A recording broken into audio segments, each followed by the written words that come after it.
Revelation chapter 12 tonight. Revelation, the 12th chapter.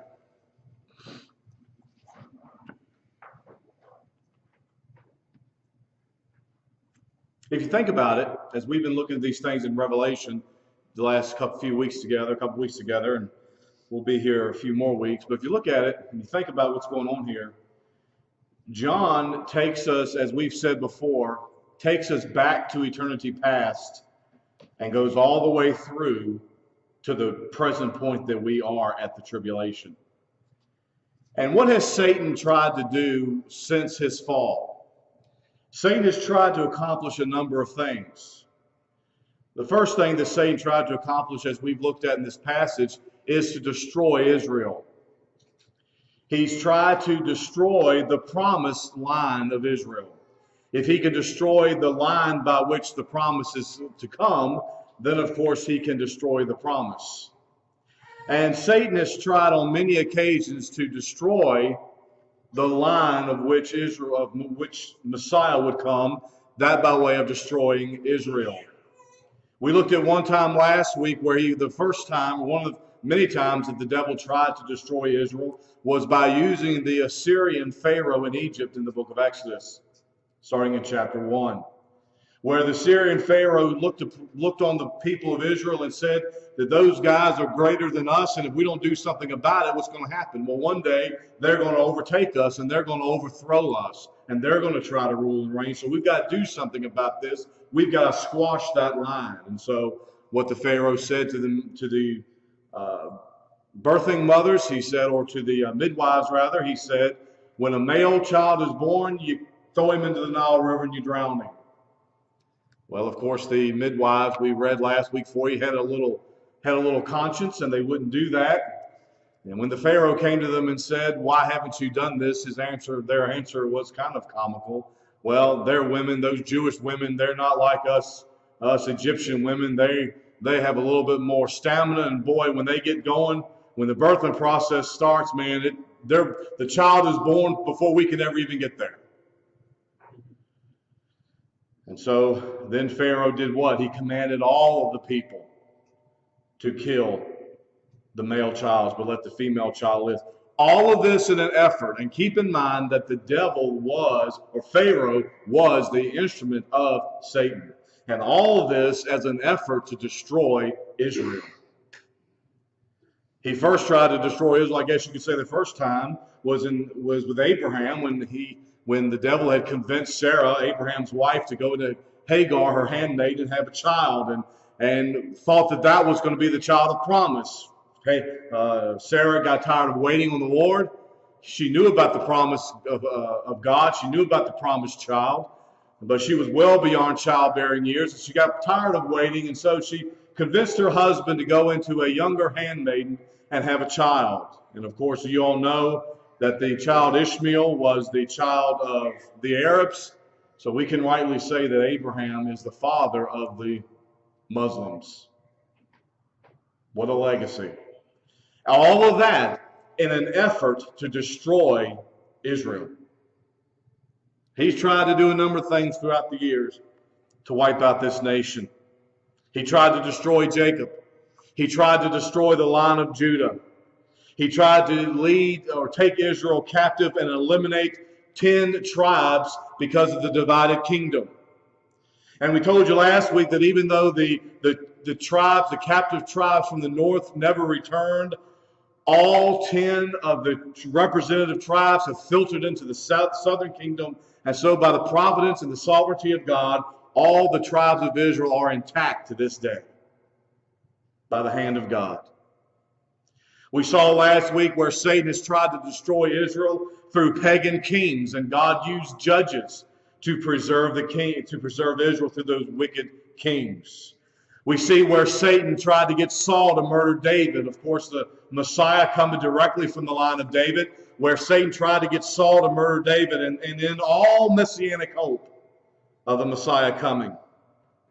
We saw that Haman tried to commit genocide, but the nation was saved by a woman by the name of Esther, and Haman was hanged on his own gallows. And so we looked at I told you about an amazing account in 2 Chronicles chapter 21 and chapter 22, where the line of Messiah was saved on two different occasions by one baby. And so by one baby, the promised line was saved from distinction or extinction by one baby on two different occasions. And so Satan has tried for years to destroy the woman that we see in Revelation 12. And we've been very clear to you, and I think the text is pretty clear, that the woman does represent Israel. Well, how does Satan know all this was going on? How does Satan know? I had someone ask me, how does Satan know that the promised line was through Israel? Well, keep in mind, how does Satan know that Israel is God's promised people? Well, keep in mind, Satan was probably around, possibly when these plans were put into existence, but even if he wasn't around that far back, because Satan is not eternal. He does not exist during the whole time of the Godhead. But you have to remember that Satan was the highest ranking angel in heaven, and his guard post was at the throne of God. And so he would have been involved in the very intrinsic ideas or the thoughts and the plans of God from all existence. And so the woman has been tried to put out of existence from all eternity. We saw last week also that Satan is not alone in his efforts to rid the world of Israel, the woman. The text says for us there in Revelation chapter 12, it says that he, in verse 4, drew a third part of the stars with him. And of course, those stars speak of angels, and it goes back into eternity past, where Satan committed a mutiny in heaven and convinced 1/3 of the angels to go with him in his mutiny against God. And so God has 2/3 of the angelic forces. Satan has 1/3. How much is 1/3? A lot. You say, that's kind of a vague number, preacher. Yeah, it is kind of a vague number because we don't know how many angels were actually created. We do know this. Remember, I've told you this a couple of times. We do know this, that John describes angels as thousands of thousands, 10,000s times 10,000s, and thousands of thousands. We also know that in the area of the Euphrates, right to this day, we know that in prophecy, there will, in Revelation chapter 10, there will be 200 million demons released around the Roman Empire during the time of the tribulation. So and not to mention the number of the millions of the demons that will be belched out of the bottomless pit in Revelation 9. So we don't know however many demons that there are, but we do know this, that it's well over 200 million of them, because 200 million of them are in captivity in one area of the world. Probably several million are in captivity in the bottomless pit. And then, of course, you have the other demons that are at this present time roaming around the world. So demons can number up and probably up into the billions. And that's just 1/3 of the angelic host of original creation. And so Satan has tried from Genesis chapter 3, verse 15, Satan has tried to destroy the woman. He's tried to destroy Israel. And I hope we've made that pretty clear. Now look down at verse 4 once again, and let's pick this up. The text says, "And the dragon stood before the woman, which was ready to be delivered, in order to devour her child as soon as it was born." One thing about the devil is the devil usually moves quick. That's why the Bible calls him a roaring lion, because he moves quickly. He moves with stealth, but he moves with speed. And the text says that he was there ready to devour this child as soon as this child was born. He had all the efforts to wipe out the line. But the wonderful part about it is, folks, that he could not wipe out the line. All the ways he tried to destroy Israel in history, he was not able to do it. And so when he could not destroy the woman, then he went after to destroy the child. If I cannot destroy the root of the promise, then I'll destroy the promise itself or himself. And he wanted to devour. He wanted to destroy the child. The word devour there, kata esteo, and it means to eat. Just like a dragon would do, it means to consume. And how did Satan try to consume the child? Well, the Bible is pretty clear in that. The first instance that was Herod, right? Herod was the first time. Herod came along and he wanted to kill every little baby boy that was in Jerusalem at that time. In fact, in Matthew chapter 2 and verse 3, Herod was going about searching to destroy this child, and so they took the child and his mother by night and departed for Egypt. And there was a place there for them to remain until Herod died. When Herod saw that he had been tricked by the Magi, he became enraged and sent and slew all the male children. All the male children from 2 years of old and under. And of course, he got that figure from the time that the Magi had told him that the king was going to be born. And so Herod thought that if I go throughout this city and I kill every male child from 2 years of age or under, I'll get the right one. And so an entire nation of male babies were slaughtered in the effort of Satan to destroy the child of Israel. And all in an effort of him trying to wipe out the line of promise. Another example would have been in Luke. Luke, I believe, around the 4th chapter of Luke. Jesus was preaching in his hometown of Nazareth. And it says in verse 28, in the synagogue, they were filled with rage. And if you remember that text, where that was when Jesus was in there and he proclaimed, it was the first time that he proclaimed to his own people that he was in fact the Messiah. He was in fact the promise, the fulfillment of the prophet Isaiah, because that's where he was reading in the text. And when he said this, they were filled with rage. They rose up. They cast him out of the city. They led him to a cliff in order to throw him off. But of course, the text says he walked in the midst of them and went his way. Satan wants him dead. Satan wanted the child dead before he could accomplish his purpose. If I can't kill the woman, I'll kill the seed of the woman.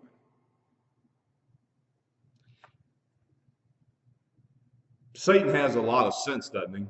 But he doesn't have a lot of common sense. Because he knows the promise of Genesis 3:15. He knows that his head is going to be crushed by the bruised heel of the seed of the woman. But that doesn't mean that he's going to give up eating. That doesn't mean that he's going to stop trying. Another time where Satan tried to kill the child before he fulfilled his promise was in Matthew 4, when Jesus was in the wilderness for 40 days and he was being tempted of the devil. And what was one of the temptations that he told him? He said, go jump off the pinnacle of the temple. Why? Because he's already promised that his angels will protect you. And I believe that Satan's hope was that Christ would jump from the pinnacle of the temple and he would just be destroyed when he hit the ground. I believe that Satan's hope was that not to get Jesus to sin as much. A lot of people say, well, that it was Satan's way of trying to get Jesus to sin. Well, perhaps. But more than that, it was Satan's way of actually trying to get rid of the seed, trying to get rid of the promise by allowing him to jump and be destroyed. That was going to be his way to devour the child. And even in modern times, he's tried to keep him in the tomb, and he couldn't do that either.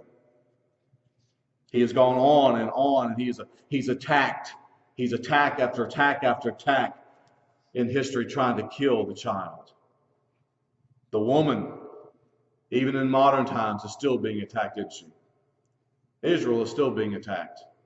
In Germany, the Jews, actually I believe it was Germany and France, the Jews were blamed for the Black Plague. and torturously treated. In the year that Columbus discovered America in 1492, Spain drove every Jew out of the city, out of the nation. The Roman Catholic Inquisition slaughtered the Jews, get this, in the name, ironically, in the name of Jesus Christ. And the number of the Jews that were massacred in the Roman Catholic Inquisition number in the millions.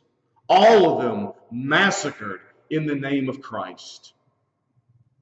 In 1882, the Russians committed atrocities in the massacre of the Jews. And in 1894 was the infamous Dreyfus affair, an effort to blame the Jews for every national problem and get them out of the ranking places in the military. Then came Hitler. And we all know about the 6 million Jews that were slaughtered, massacred by Israel. Now it's who? Now who's trying to destroy Israel? Now we've got the Arabs. Isn't that ironic? Who's the father of the Jewish nation? Abraham. And his son is trying to destroy his own nation. See what happens when you don't win on God? The Arabs, with just the slightest provocation, would do anything to wipe out the Jews from the earth. But Satan can't kill the woman. He can't kill the hope of the kingdom. You see, folks, that's what he's trying to destroy, the hope of the kingdom. Because if he could destroy the woman, then all of the promises of God are called into question, aren't they? He can't destroy the woman. He can't destroy the hope of the kingdom. He can't destroy the child. John Phillips writes, significantly, quote, significantly, the turning point came in Moses' life when he saw in the desert that mysterious burning bush which flamed and blazed away, but for all the crackling of the fire was not consumed. Despite the ceaseless hatred of her foes, because God is in her midst, Israel cannot be assimilated into the nations, nor can she be exterminated by the nations. She is a burning bush in the wilderness. She burns, but she's never consumed. End quote. Now let's look at the third character, the third and final character in this section. We've looked at the woman, which is Israel. We've looked at the dragon, which is Satan. And now keep in mind, we've gone back into eternity past. John is not talking about present prophecy here. Remember, John is going back to eternity past so that we can learn about the campaign of Satan from eternity past all the way through history and to the present time of the tribulation. So we are in eternity past in this section. So the woman is Israel, the dragon is, of course, Satan. And then third character in this section is the child. Verse 5. And she brought forth a man-child, who was to rule all nations with a rod of iron, and her child was caught up unto God and to his throne. And the woman fled into the wilderness, where she hath a place prepared of God, that they should feed her there 1,260 days. Now this is odd, and it's kind of obvious at this point, Jason, who the child is, isn't it? It's kind of obvious. She brought forth, the Bible says there in verse 5, she brought forth a man-child. Let's look first of all at his incarnation. Isaiah said this is the way that it would be. Isaiah said in Isaiah chapter 7 and verse 14, and she shall bring forth a son, a virgin shall be with child, and she will bring forth a son. And Isaiah chapter 9 and verse 6, he says, unto us a child is born, unto us a son is given. This is the Son. This is the Son of God. This is the promised child. This is the Messiah. This is the son of Abraham. He is of the tribe of Judah. He is the star and the scepter of Jacob. He is the descendant of David. Jesus was a Jew. And the woman, Israel, gave birth to this child. And so we see in the first part of verse 5, we see his incarnation. Then after his incarnation, John talks about his coronation. What does he say there in verse 5? He says, she brought forth a man-child who was to rule all nations with a rod of iron. This child was to rule. Of course, that's directly out of Psalm 2. I told you several times that we're going to be seeing a lot of Psalm 2 in this study as in the remainder, in fact, of the book of Revelation. It's quoted numerous amount of times. Psalm 2 says, there's coming a son. There's coming a child begotten of God. It says the child will have the nations as his inheritance, the very ends of the earth as his possession, and will break them with a rod of iron and shatter them like earthenware. In other words, you do what the Son says to do. You give homage to the Son, or you will perish. According to Psalm 2. The Son, this promised Son of the woman, is going to come and he's going to rule and reign with a rod of iron. And we'll see more about that when we get to chapter 19, where we'll see a lot as it refers to Psalm 2 there as well.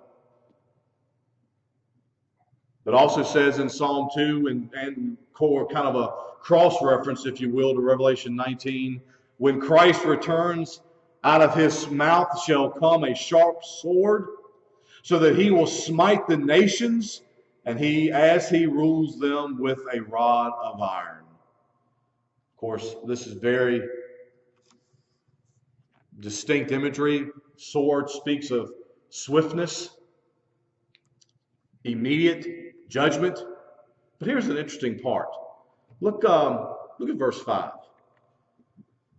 He says, he will rule all nations. And I found this to be pretty interesting, the word rule.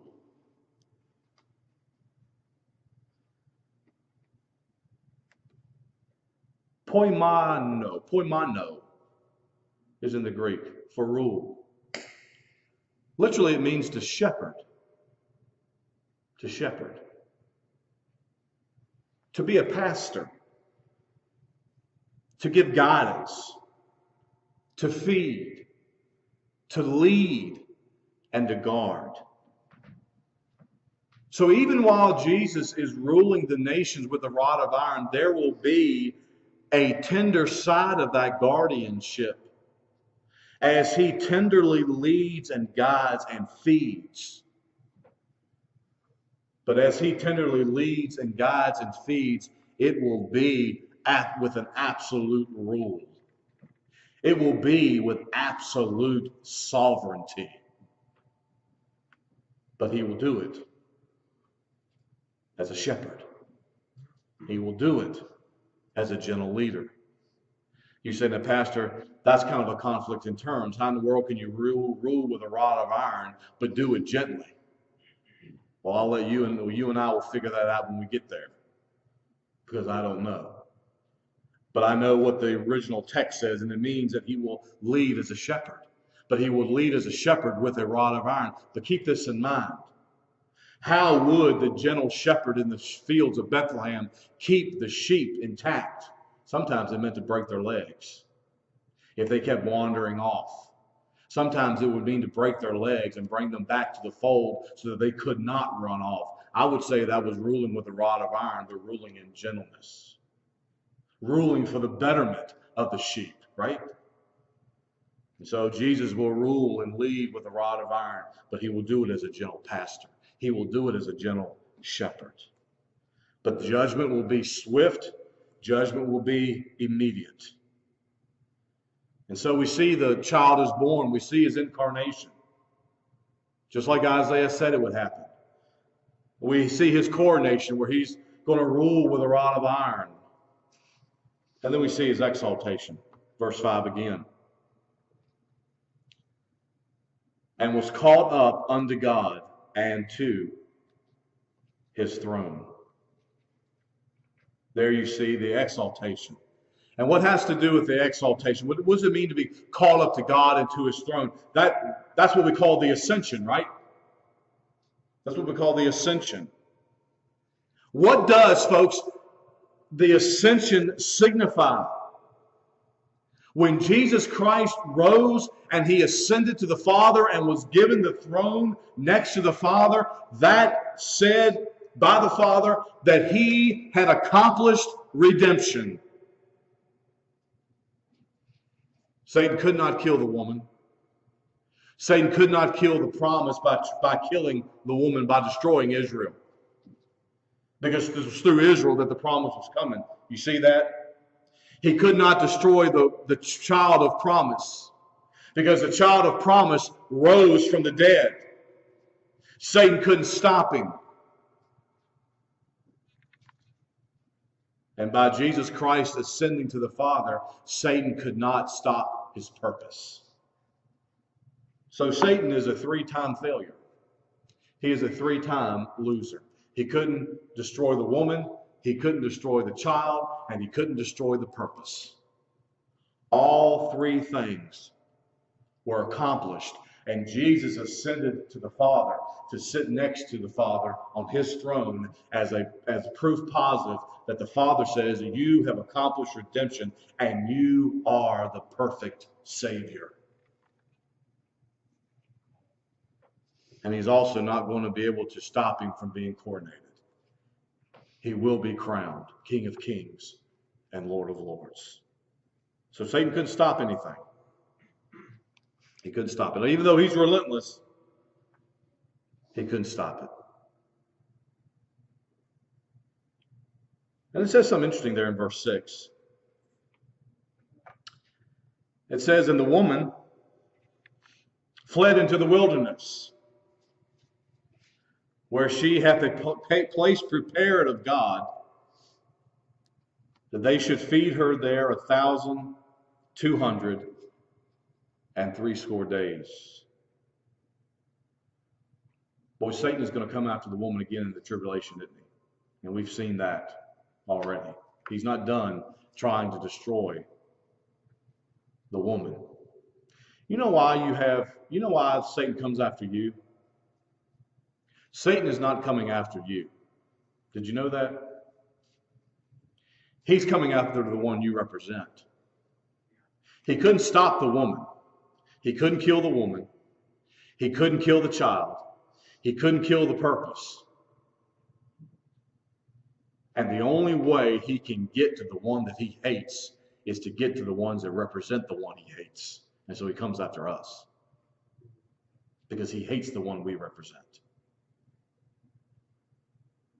And he's going to come after Israel again during the tribulation. Hard. And what's the Lord going to do?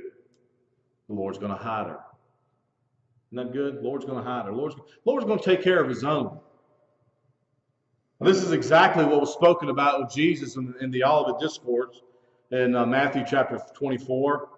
He talks about in Matthew 24 that you will see the abomination of desolation. And we've seen already that takes place at the 3.5-year point, where the Antichrist goes into the temple. He offers a false sacrifice on the altar and sets himself up as to be God. He demands to be worshipped.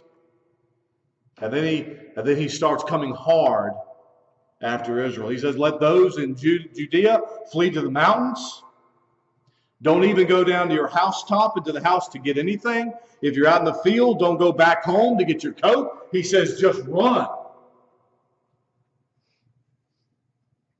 And he says, it's a shame for those who are trying to take little children and nursing babies.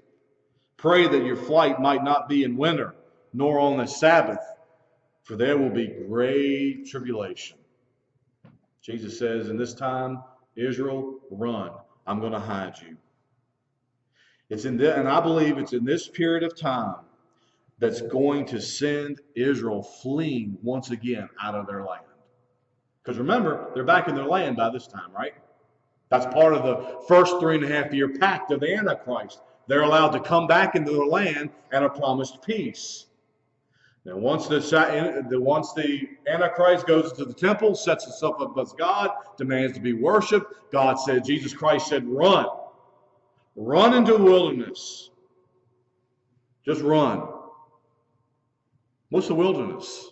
Well, the wilderness has always been Moab, Ammon, and Edom, those areas.